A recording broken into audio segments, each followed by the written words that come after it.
Alright guys, so we got another video, another quick one. It's for the Toyota Solara, and my fans weren't working, and I tested the relays, I tested the fans, they were good, and the only thing it could be is these cooling switches. These cooling switches right here. One goes to the engine and the other one goes to the bottom of the radiator. I ordered them off eBay. I'll put a link.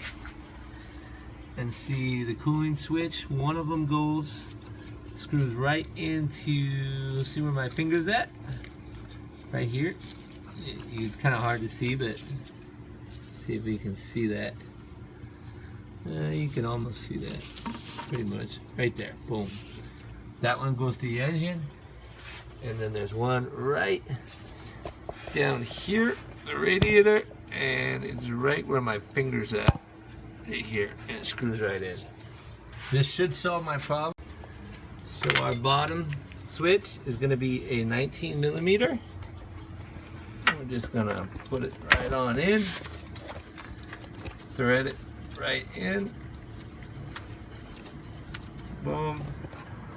Tighten it just a little bit, don't tighten it too tight because it'll strip.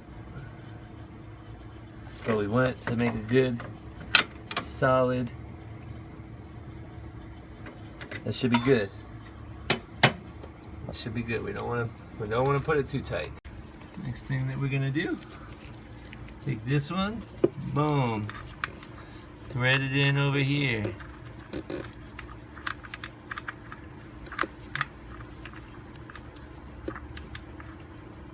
We can get it to thread in.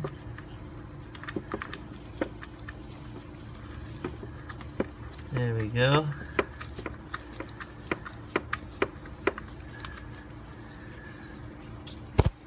Now we just have to get a 17 millimeter deep socket and tighten it with the 17 millimeter. Wiggle our fan back in here. So the fans bolt in with 3 10 millimeter screws. Just gotta line it up. It's kind of hard to do with one hand, but you can see where the screws are at.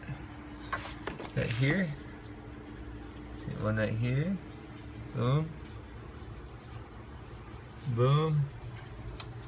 And boom. So I'm gonna put those 3 screws in and I'll be right back. Now the next thing that we're gonna do is we're gonna hook up our plugs. And we got, see these 2 main plugs right here go to our 2 right here. And they're pretty simple, so unplug those in. And then we got 2 other plugs running to the fans. We got that 1 plug going to the sensor. The 2-prong plug that goes to the sensor. Once again, I'll be back after this is done. Alright, the next thing that we gotta do is get some little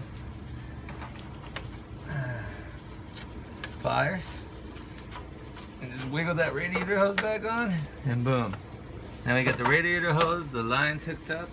Our next step, don't forget to hook up the sensor cable. The sensor you just installed should clip perfect. And then there's also this sensor that's gonna get hooked up, this cable. We got a few vacuum lines. What I recommend is taking pictures of the orientation of the lines before you disconnect them, so you can put them back on the right tube, or else you're gonna have vacuum problems.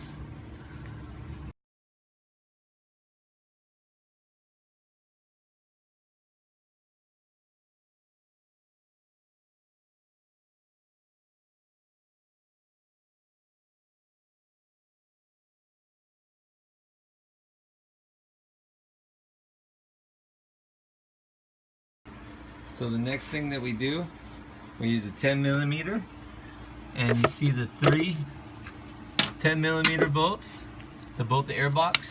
Make sure that you line this pipe, plastic piece, back in with air, because it'll help with the air circulation in the car. So just go ahead and tighten these up. and I will be back in a second.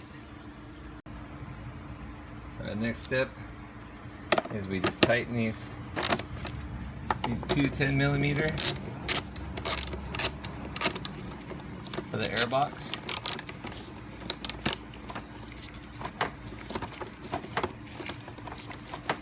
I think that one's tightening. There we go. And don't forget to tighten these.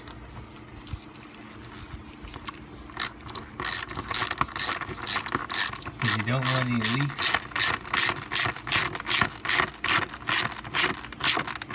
You don't want any leaks in the system.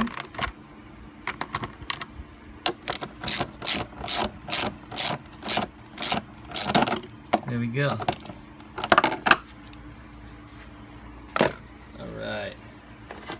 Now, I'm going to find what we did